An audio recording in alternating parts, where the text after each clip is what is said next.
Hi, I'm Joy Rose with the Hobby Lobby Creative Studio. Today we're going to talk about dioramas. Now, if you've never made one, this tutorial is a great place to start. We'll cover the basic materials you'll need, and we'll even give you some tips on construction. But before we get started, let's talk about what a diorama is. A diorama is a 3D model that depicts a scene or moment in time. They're usually miniature, but they can also be full-size, like the ones you see at a museum exhibit. All kinds of people make dioramas for all kinds of reasons. Hobbyists make them for the joy of it. They might recreate a moment from history like a famous battle, or they might make a fantasy scene, something that depicts dragons or fairies. And I'm sure you've seen miniature railroads. Those are dioramas too.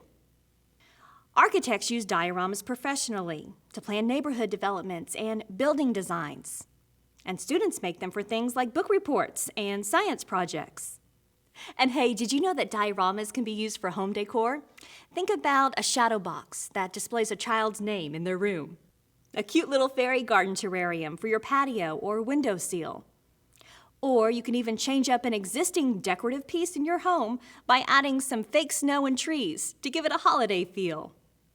So now that we know what a diorama is, let's explore some of the basic materials and techniques you can use to make one. Most dioramas start with a container of some kind, and that could be almost anything. A papier-mâché box, a clouche, any of our diorama bases and backdrops, or even try something like a suitcase or a decorative set of drawers. And don't forget about the home accents department. You'll find lots of exciting containers there. Your diorama may also need a background, something to set the scene. You can use scrapbook paper like this one or a photograph. You can even paint the background right into the inside of the container like this one here. When you make a diorama, you'll usually work from the back to the front, so the background and the walls will be the very first step. After you have your background in place, we'll move on to creating the environment. That's the terrain and the scenery. It's things like shrubs, rocks, flowers, and anything else that'll help bring the world inside your diorama to life. Once you have your environment looking just the way you want it, you'll begin to add forms and figures to your diorama. These can be anything here depending on what your theme is. They're the central characters, so use things like toy cars, miniature animals, or plastic figurines. You can also incorporate things like paper cutouts or clay sculptures. As you position your forms and figures, you'll want to pay close attention to placement. To give the diorama depth, try putting them at different distances from the back to the front of the scene. Now let's talk about some details that'll add a little wow factor to your diorama. As you lay your materials into your diorama, you may also want to add hanging elements like clouds, birds, or stars. If you hang these objects from clear thread, they'll look like they're floating. Artificial water is another way to add some wow. You can use it to make realistic rivers and waterfalls and even ocean scenes. You may also want to add lights to your diorama. If you're working with a Christmas theme, for example, you might want to add a little glow, so you could use some mini lights. So now that we know what a diorama is and how to put one together, we want to give you an overview of everything Hobby Lobby has to offer when it comes to diorama supplies. To start, the Hobbies department will be your go-to section. It features lots of things made especially for dioramas.